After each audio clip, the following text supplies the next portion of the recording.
In 1987, tens of thousands of people gathered in Saudi Arabia for the annual Hajj pilgrimage. But what started out as a celebration led to a health crisis.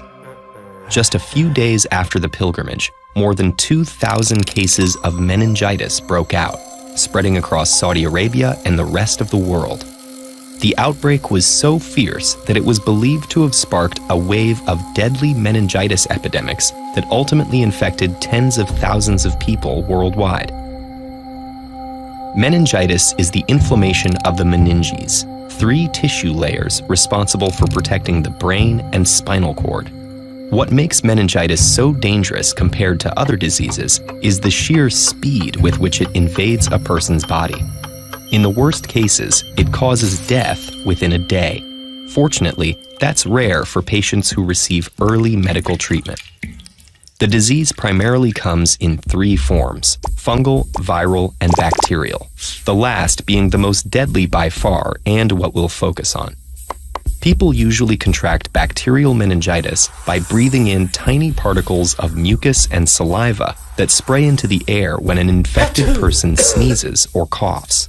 It can also be transmitted through kissing or sharing cigarettes, toothbrushes, or utensils.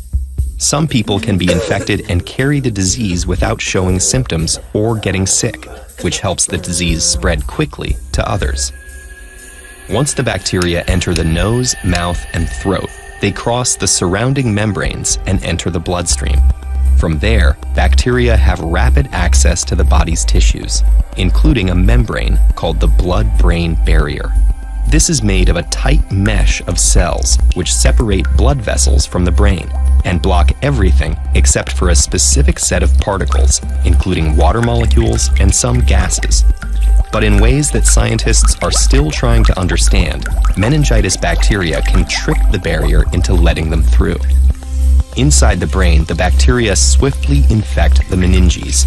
This triggers inflammation as the body's immune response kicks into overdrive, bringing on fever and intense headaches.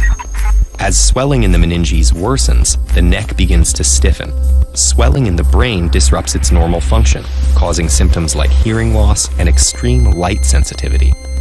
As pressure increases in the cranium, it may also make the person confused, one of the hallmarks of the disease. A few hours in, the rapidly multiplying bacteria start to release toxins, leading to septicemia, also known as blood poisoning. This breaks down blood vessels, letting blood seep out and form what starts out looking like a rash and evolves into big discolored blots beneath the skin. At the same time, those toxins burn through oxygen in the blood, reducing the amount that gets to major organs like the lungs and kidneys. That increases the chance of organ shutdown, and alongside spreading septicemia, threatens death.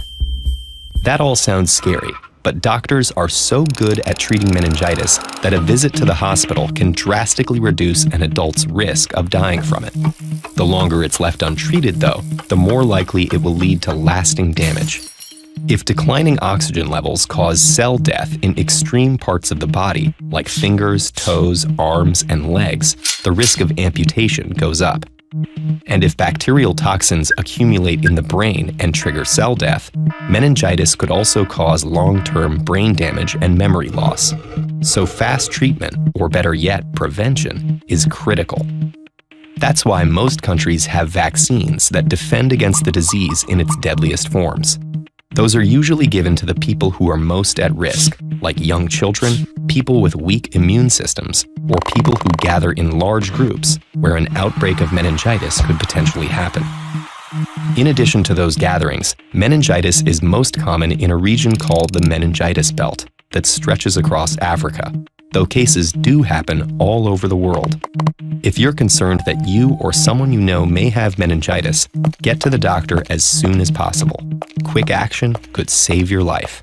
Find out more about how vaccines save lives by watching this video.